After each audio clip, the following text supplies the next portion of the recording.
오늘 우리 예배 가운데 은혜가 넘칠 것을 여러분 기대하십니까?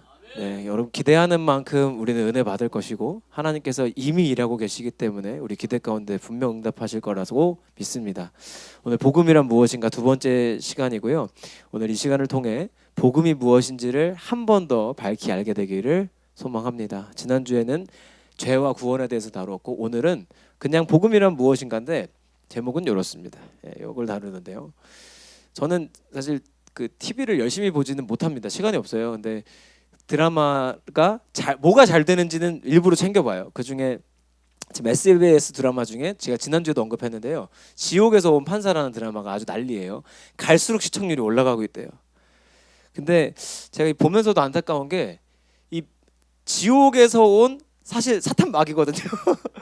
지옥에서 온 사탄이 굉장히 정의롭고 멋지게 그려져요. 굉장히 정의롭고 멋지게 그려지는 이 상황에서 우리는 그동안에 사실 우리가 자주 했던 반응이 이거예요. 그런 거 보지 마라.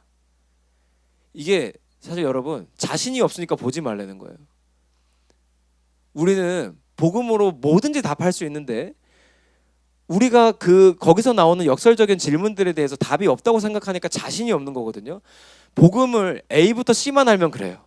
근데 A부터 Z의 복음을 다 알고 나면 뭘 봐도 괜찮아요. 흔들리지 않으니까. 할렐루야. 그러니까 우리는 자신 없으니까 애들한테 그런 거 보지 마라. 보지 말라면 애들이 더 보거든요. 그죠? 보지 말라, 듣지 말라. 더 듣고 더 보잖아요. 근데 여러분 복음은 답하지 못하는 답이 없습니다. 이 드라마에서 아마 의도적으로 연출한 장면이라고 생각을 해요. 그리고 그 작가가 그거에 대한 분명히 궁금증을 가지고 있는 사람일 것이고 어떤 얘기를 하냐면 재벌인데 재벌이 노조위원장을 살해를 했습니다. 근데 정황이고 뭐고 다 증거가 있어요. 녹음 파일도 있고 다 있어요. 근데 이 판사가 사탄이에요. 사실은 얘가 일부러 징역 1년에 집행유예 2년을 주고 풀어줍니다. 그리고 나서 처참하게 살해하는데 그 살해하는 과정에서 이 범죄자와 이 판사가 대화를 하는 내용이 있어요. 근데 제가 이거를 읽어드릴게요. 범죄자가 이렇게 말합니다. 죄송합니다. 살려주세요. 죄송합니다. 그 판사가 이래요. 그렇지, 네가 죽인 거 맞지? 그럼 사람 죽인 거 반성하니? 용서는 받았고 여기가 이제 포인트예요. 그 살인자 뭐라 그러냐면 제가 교회 가서 회개했고 주님께 용서받았습니다. 그 판사가 이래요. 그거 말고 피해자한테 사과하고 용서받았냐고. 근데 여기가 이제 대박이에요. 저는 이미 신께 구원받았는데요. 이게 그런데 만약에 이 질문을 여러분 받으셨을 때 대답하실 수 있으세요? 틀려요. 이 사람 하는 말이. 근데 여러분 용서가 되세요? 그동안 우리가 이걸 답을 못했다는 거예요. 답을 못하니까 이걸 계속 온갖 미디어에서 걸고 넘어지고, 그러니까 이걸 기독교를 무너뜨리려는 목적이 아니에요. 그 사람들도 사실은 하나님이라는 존재 믿어보고 싶은데 너희들이 말하는 이게 이해가 안 된다는 거예요. 너희들이 말하는 복음이 누군가에게는 폭력인데 넌 그게 믿을 수 있겠냐는 질문을 던지는 거거든요. 여러분 복음은 이거에 대해서 답하지 못하는 게 아니라 넘치는 답을 할 수 있습니다. 우리가 복음을 바로 이해하지 못했기 때문에 말을 못한 것 뿐이지 복음을 완전히 이해한다면 우리는 어떤 질문에도 복음으로 답할 수 있습니다. 심지어 여러분 삶에 주어지는 어떤 문제에도 복음으로 답할 수 있습니다. 할렐루야. 오늘 그 복음이 들려지시기를 소망합니다. 혹시 누군가가 여러분한테 이 누군가는요 언제든 찾아올 수 있어요. 우리 손주 손녀 세대일 수도 있고요. 우리 자녀일 수도 있고요. 내 친구일 수도 있어요. 누군가가 나한테 복음이 뭐야? 라고 물어보면 여러분 주저하지 마시고 여러분 머릿속에 있는 거 꺼내지 마시고 성경 말씀을 보여주세요. 로마서 1장 2절에서 4절을 그냥 같이 보시면 됩니다. 한번 읽어보겠습니다. 2절부터 4절까지. 이 복음은 하나님이 선지자들을 통하여 그의 아들에 관하여 성경에 미리 약속하신 것이라. 그의 아들에 관하여 말하면 육신으로는 다윗의 혈통에서 나셨고 성결의 영으로는 죽은 자들 가운데서 부활하사 능력으로 하나님의 아들로 선포되셨으니 곧 우리 주 예수 그리스도시니라. 사실 이 복음은 뭐다라고 설명하는 구절이 성경에 많지는 않아요. 근데 여기는 아주 직접적으로 이 복음은 뭐다라고 아주 길게 설명하는데요. 이 2절부터 4절을 한 문장으로 놓고 보면 이렇게 보여요. 정리하면 뭐예요? 이 복음은 곧 우리 주 예수 그리스도시니라. 복음은 곧 예수님입니다. 할렐루야. 그런데 그분이 누구인지를 우리가 일부만 알았다는 거예요. 보세요. 곧 우리 주 예수 그리스도시니라.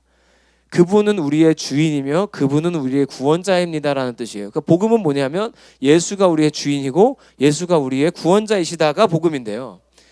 왜 지금까지 우리는 복음을 들어도 현실적인 얘기가 아니라 삶과 떨어진 이야기로 들려왔는가? 왜 그동안 세상이 던지는 그런 어려운 질문 앞에 어렵다고 생각했는가? 왜냐하면 우리가 이 복음이 두 가지예요, 사실은. 그러니까 큰 줄기로 당연히 하나지만 예수 그리스도를 설명하는 게 두 가지죠. 우리 주 그리고 그리스도. 근데 우리는 그동안 어디에 집중했냐면 제가 이걸 ABC 복음이라고 말씀드리는 거예요. 그리스도 신이라에만 집중한 거예요. 예수는 나의 구원자, 예수는 나의 해결자. 여러분 맞습니다. 예수는 우리의 구원자요. 어떤 문제도 해결하시는 인류가 아니죠. 세상 최고의 구원자이십니다. 할렐루야. 그런데 문제는 이거에만 집중하면 어떤 문제가 생기냐면 나중에는 그분은 내 해결자만 돼 있어요. 무슨 얘기냐면 문제 생길 때만 필요해요. 그분은 내 구원자라는 말이 나중엔 결국 내 문제를 해결해 주는 분이잖아요. 그러니까 무슨 저기 해결 대행 업체 같은 느낌이에요. 필요할 때만 찾게 되는 거예요. 그리고 너무나 내 위주로만 이해할 수밖에 없는 거예요. 그냥 그분은 그리스도 해결자. 내 위주로만 하니까 살인자가 뭐라 그래요? 나 교회 가서 회개했어요. 신께 용서받았어요. 이 말에 대해서 대답해 줄 말이 없는 거예요. 그리고 그 눈으로 보면 정확히 그 사람 기준에서 보면 그 말도 맞잖아요. 어떤 죄도 용서한다 하셨으니까 맞잖아요.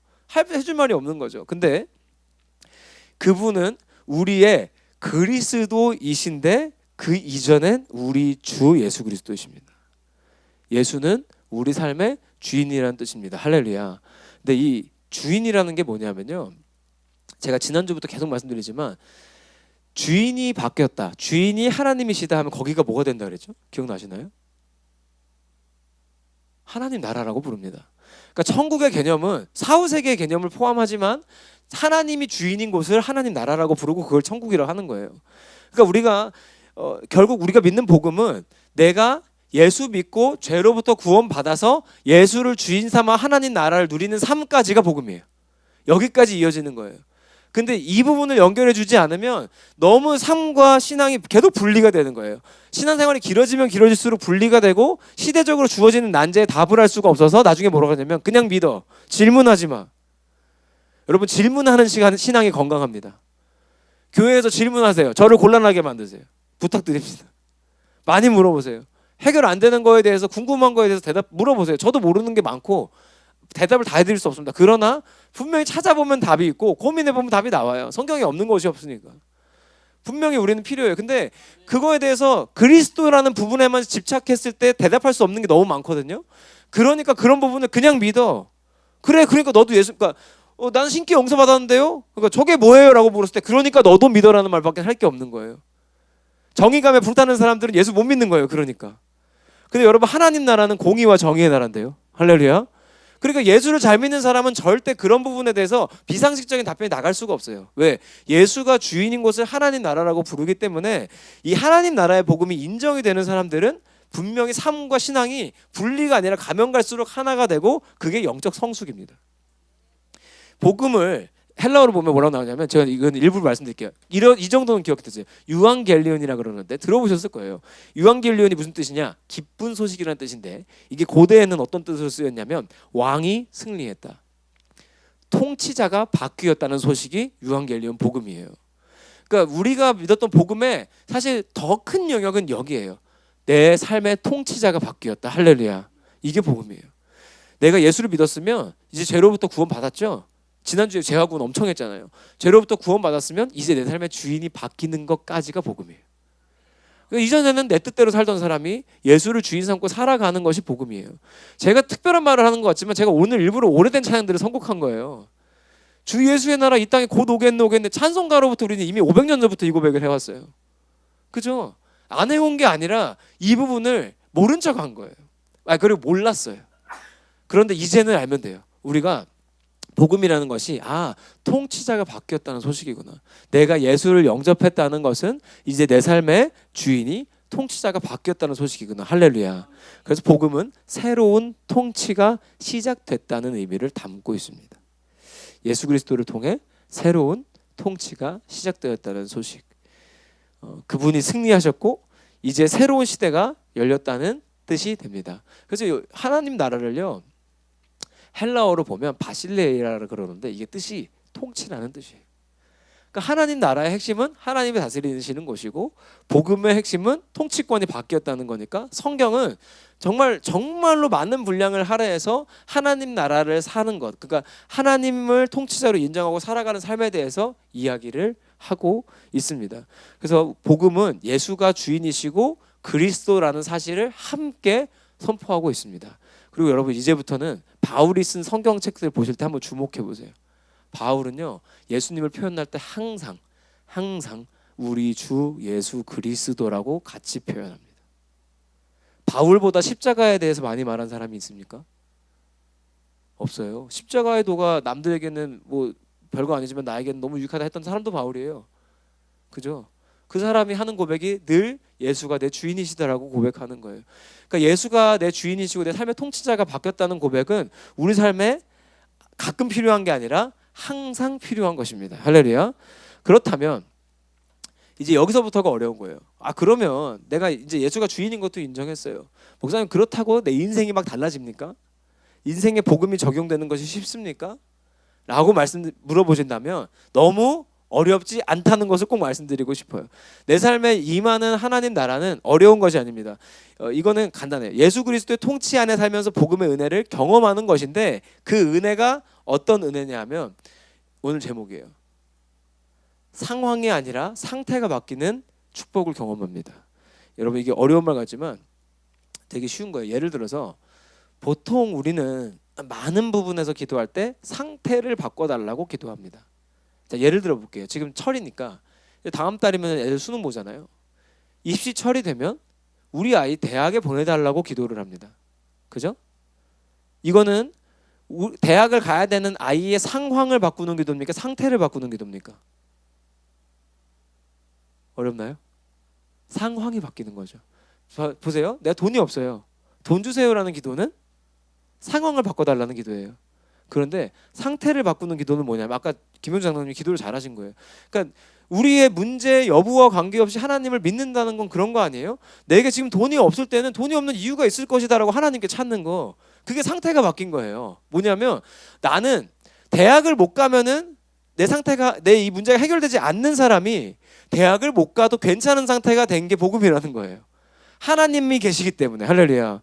내가 문제는 해결되지 않았지만 여전히 하나님이 하나님이시기 때문에 괜찮다는 소식이 복음인 거예요. 그러니까 더 이상 상황을 바꿔주세요 주님이 아니라 하나님 그럼에도 불구하고 이 상태를 주신 하나님의 이유를 발견하기 원합니다. 이게 더 구체적으로 하면 이런 거예요. 직장에서 교회로 할게요. 실제로 제가 자주 경험하는 내용입니다. 여러분 이 목사들 세계가 슬퍼요. 어떤 내용이냐면 진짜 우리가 이제 여기 광야 생활 끝나고 이제 가나안 땅 들어갈 준비를 해야 되잖아요. 근데 가잖아요. 그리고 새로운 분들 많이 오시잖아요. 그러면은 별일이 다 생길 겁니다. 그리고 여러분 기대하지 마세요. 문제 있는 성도가 아주 많이 올 겁니다. 아무 문제 없는 사람들만 오겠지. 그런 기대는 하지를 마세요. 아예 그런 일은 생기지 않을 테니까. 문제 많은 사람이 더 많이 올 거예요. 그런데 제가 받았던 질문들과 요청들 중에 제일 마음 아픈 거, 그리고 전 최근에도 이제 있었고요. 어떤 요청이냐면 이제 이게 중고등부 이런 데는 잘 안 나요. 청년들이 막 그래요. 목사님 저 사람만 안 나오면 저 교회 잘 나올게요. 이거 없을 것 같죠, 여러분? 김낙희 목사 웃으시잖아요. 이거 엄청 많아요. 그러면 그 사람이 안 나오면 잘 나올 거예요? 안 나와요. 이거 제가 해봤으니까 아는 거예요. 제가 내보내도 보고 내보내려고도 해보고 안 내보내도 보고, 그러니까 경험에 따라서 처음에는 내보내는 게 맞다 생각했어요. 나도 그 말에 동의했기 때문에. 근데 얘가 나가도 문제고 안 나가도 문제더라고요.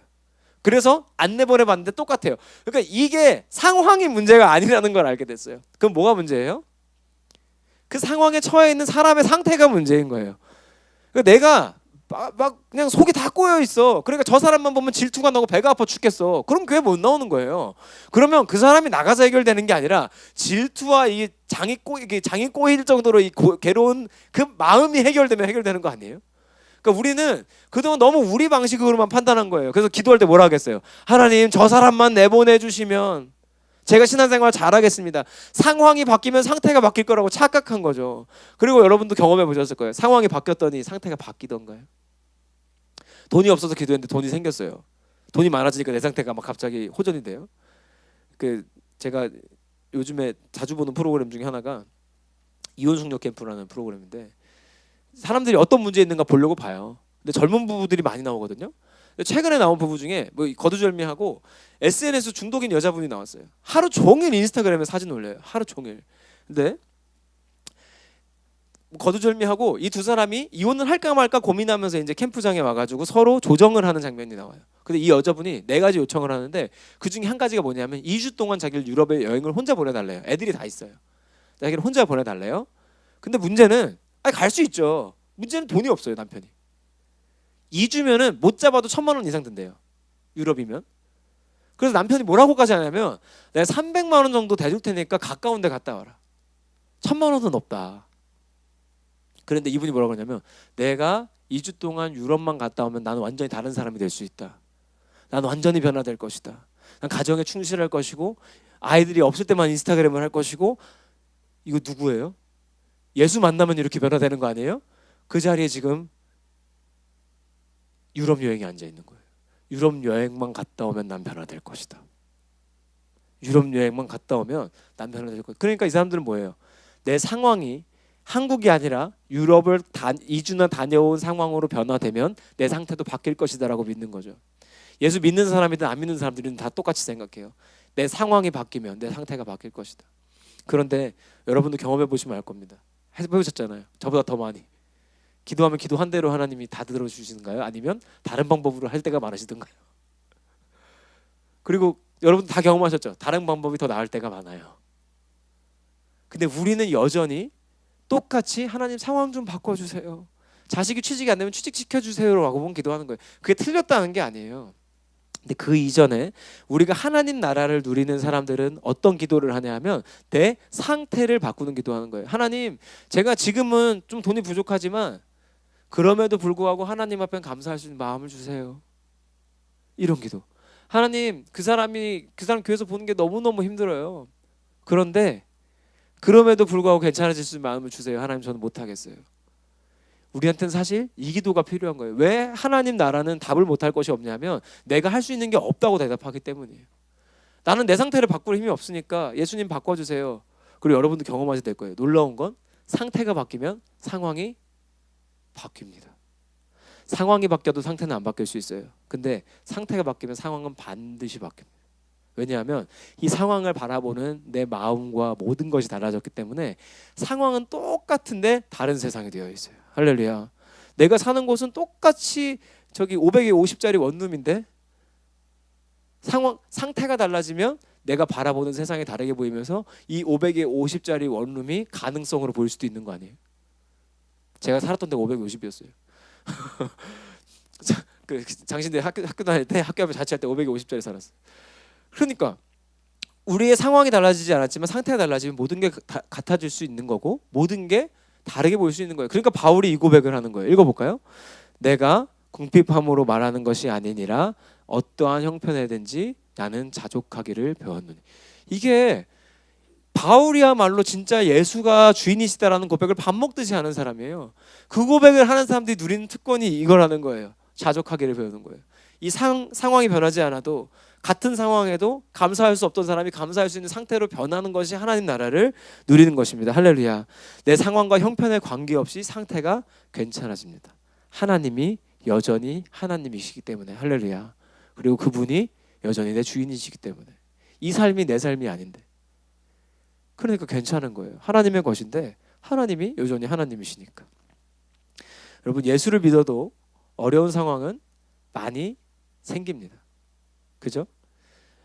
내가 원하는 대로 그런 상황만 만들어지지는 않습니다. 하나님 나라가 임했다는 것은 상황이 바뀌는 것이 아니라 상태가 바뀌는 것입니다. 왜 우리가 복음을 누려야 할까요? 왜 복음을 누리는 것이 좋을까요?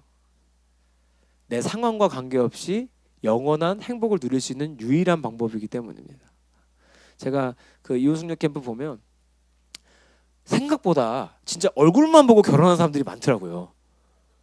저 깜짝 놀랐어요. 그래서 여자분이 8살인가가 많은 거예요. 근데 남자도 되게 잘생겼고, TV에 그 정도면 진짜 잘생긴 거죠. 남자도 잘생겼고 여자분도 그 나이로 안 보여요. 너무 예뻐요.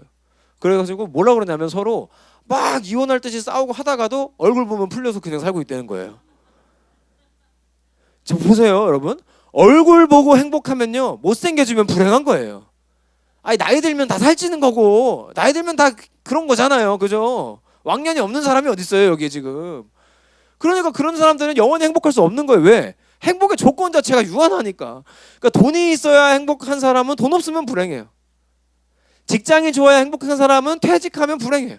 그런데 하나님이 주인이어서 하나님으로 행복한 사람들은 그게 흔들리지 않죠. 할렐루야. 내 상황에 관계없이 내 상태가 행복하니까. 이 상황은 그대로이지만 내 상태 때문에 내가 이 세상에 살아가면서도 하나님 나라를 실제로 누릴 수 있다는 거예요. 내가 큰 차를 타야만 행복하다면 큰 차가 없어지면 불행하겠죠. 그런데 내 상태가 괜찮으면 큰 차 아니라 스파크 타도 행복할 수 있습니다. 여러분, 오늘 혹시 이 말씀을 듣고 지금 또 다짐이 되어지실 수 있어요. 근데 다짐이 되어지신다면 제가 반드시 매주 부탁드리지만 힘을 푸십시오. 다짐은 좋아요. 그러나 주먹에 힘 주고 다짐하지 마시고 힘 빼고 다짐하세요. 상황을 바꿀 수 없는 사실은 여기까지 이어져요. 사실 우리는 우리 상태도 바꿀 수 없습니다. 우리 스스로 바꿀 수 없어요. 그런데 다행인 건 뭐냐면 예수 그리스도가 십자가 지심으로 우리의 상태 또한 바꾸십니다. 그것도 변화시키신 분이 예수 그리스도이십니다. 그래서 상태가 바뀌는 축복, 하나님 나라를 누리는 축복이 임하기를 소망합니다. 여러분, 주인이 바뀌면 어떤 일이 일어나는지 제가 현실적인 예시를 생각하다가 마침 이 사람들이 이제 얼마 전에 결혼을 해가지고 정말 감사했어요. 이 남자는 박위라는 청년이고요, 여자는 송지은이라는 과거에 시크릿이라는 아이돌에서 활동했던 유명 가수예요. 잘 모르시죠? 요즘 애들도 모르고 어른들도 몰랐는 중간 세대예요. 근데 둘이가 이제 결혼을 했어요. 근데 이 여자분 예쁘지 않아요? 연예인 출신인데 돈이 없을까요? 지금도 방송 많이 해요. 돈도 있겠죠. 네. 너무너무 괜찮은 여자예요. 그죠? 그리고 제가 이분을 실제로 본 적이 있습니다. 저희 와이프고 여기 송지은 씨. 네. 그 새롭게 서서 방송 갔을 때 봤어요. 제가 깜짝 놀란 게 키가 저렇게 작은데 다리 길이가 저랑 비슷해요. 네. 김다정 논사보다 더 작더라고요. 깜짝 놀랐어요. 근데 다리가 엄청 길고요. 얼굴이 그냥 주먹 그 자체예요. 진짜 쬐끔해요. 너무너무 예쁘고 훌륭한 사람이에요. 예쁘니까 훌륭한 사람이에요. 근데 여러분, 이 여자분이 누구랑 결혼했는지 아십니까? 그 박위라는 청년이요, 위라클이라는 그 유튜브 채널도 운영하고 구독자도 많고 유명한 사람이에요. 근데 이런 사람이에요. 하반신 마비예요. 이 사람 못 걷는 사람이에요. 그리고 상체도 완전한 게 아니고요, 원래 목 아래로 마비였어요. 근데 지금 그나마 회복해서 팔도 움직이고 손도 움직이는데 손에 아귀 힘은 없어요. 얼마나 할 수 있는 일이 제한적이겠어요? 그죠? 근데 이 박위라는 청년이요, 정말 황당하게도 왜 저 상태가 됐냐면 취직을 했고 그 이제 인턴 같은 걸 한 거죠. 근데 얘가 정규직 전환이 된 거예요. 근데 예수를 잘 믿는 애가 그러면 안 되는데 너무 신이 나가지고 술을 진탕 마신 거예요. 그리고서 술을 진탕 마시고서는 정신을 차렸더니 하반신 마비가 되는 거예요. 난 병원에 누워 있고, 하반신이 아니라 그 목 아래로 마비. 아무 느낌이 없더래요. 그냥 술이 취했다가 깼는데 사고가 난 거예요. 그 전에 떨어진 거예요. 근데 왜 떨어졌는지 뭐 이런 거는 아무도 기억을 못 한대요. 인사불성 상태라. 근데 얼마나 좌절스러웠을까요? 되게 건강했던 사람이에요. 축구도 잘하고 막 그런 청년인데 그 사고를 겪고 나서 얼마나 좌절스럽고 절망스러웠을까. 그런데 최근에 이 청년이 올린 영상이 뭐였는지 아세요? 제목이 인생은 개꿀이다. 꿀이래요, 꿀. 그리고서는 휠체어 타는 삶이 얼마나 행복한지 영상으로 만들어서 올려요. 여러분, 내리막길 내려갈 때 힘드시죠? 저는 이렇게 내려가면서 막 굴리고. 그러니까 수많은 사람들이 이 청년의 영상을 좋아하고 따를 수밖에 없는 거예요. 그리고 그냥 여자도 아니고 믿음이 너무 좋은 아이돌 출신 예쁜 여자 가수 출신 연예인과 결혼을 하죠. 그리고 둘이 결혼식을 제가 봤는데요, 거기 연예인들 지인들이 엄청나게 오니까 얼마나 또 이게 화제가 많이 됐어요. 그런데 와, 제가 그 결혼식을 보면서 이건 예배다. 왜냐하면 말씀이 난무하고요. 가수들이 나와서 축가를 하는데 다 찬양을 불러요. 그리고 찬양이 무슨 결혼을 축하합니다, 가정을 축복합니다가 아니고요. 예수 부활하셨다를 불러요. 저 진짜 깜짝 놀랐어요. 와, 이게 가능한 일인가? 여러분 그냥 따지고 보잖아요. 이 박이라는 청년은 사리유보다 죽을 이유가 훨씬 많을 거예요. 심지어 무슨 얘기를 했었냐면 결혼식 준비하면서 작년에 이제 결혼할 거라고 발표를 했어요. 근데 결혼 준비하면서 박이 이 친구가 원래도 계속 재활을 하지만 얘가 신체적인 상태로는 걸을 수 있는 상태래요. 근데 뇌에서 하체로 가는 신경이 열리질 않는 거예요. 그래서 전달이 안 되는 거예요. 재활을 끊임없이 하고 있어요. 그러면서 뭐라 그랬냐면 저는 반드시 일어나 걸을 겁니다 라고 했고, 그래서 자기 채널 이름도 위라클이에요. 미라클에다가 자기 이름 붙여가지고 위라클. 근데 걸으려고 하는데 결혼식 때는 자기가 반드시 신랑 입장을 걸어서 하고 싶다고 엄청 재활을 했어요. 근데 결론적으로 어떻게 됐는지 아세요? 못 걸었습니다. 못 걸었는데 이 사람이 불행했을까요? 상황은 똑같아요. 하반신 마비 그냥 청년이에요. 그런데 상황은 하나도 달라지지 않았고요. 심지어 일어나고자 기도도 했을 거고 노력도 했어요. 그러나 바뀌지 않았어요. 그런데 바뀌지 않은 건 또 뭐가 있냐면 이 사람의 상태가 변하지 않은 거죠. 하나님 향한 믿음이 흔들리지 않았고 하나님 나라를 살아가는 삶으로서의 본인의 상태가 바뀌지 않은 거예요. 여러분, 걷지 못해서 하나님 나라를 누릴 수 없는 것이 아닙니다.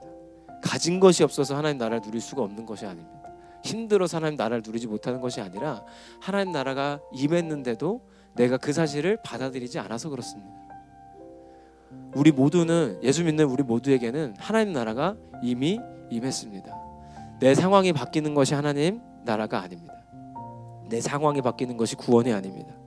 내 주인이 바뀌는 것이 구원이며 내 주인이 바뀐 것이 곧 하나님 나라 천국입니다. 이번 한 주를 보내시면서 주인이 바뀌는 축복을 누리실 수 있기를 소망합니다. 직장의 주인도 예수이십니다. 사업의 주인도 예수이십니다. 우리 가정의 주인도 예수이시며 내가 처한 문제의 주인도 예수이십니다. 이 교회의 주인도 예수이십니다. 심지어 우리에게 맡겨주신 이 고독 국제 신도시의 주인도 예수 그리스도이십니다. 주인이 바뀌고 상태가 바뀌는 복음적인 삶으로 한 주간 승리하시는 축복을 함께 누리기를 소망합니다. 함께 기도합시다.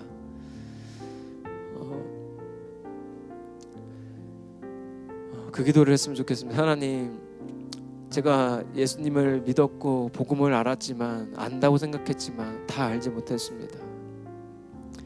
내 삶의 주인이 바뀐다는 사실이 얼마나 복되고 귀한 소식인지 알지 못했습니다. 이제는 내 상황이 아니라 내 상태를 바꾸시는 하나님의 그 축복이 우리 한 주간의 삶 가운데 가득하도록 도와주시옵소서. 함께 기도합시다.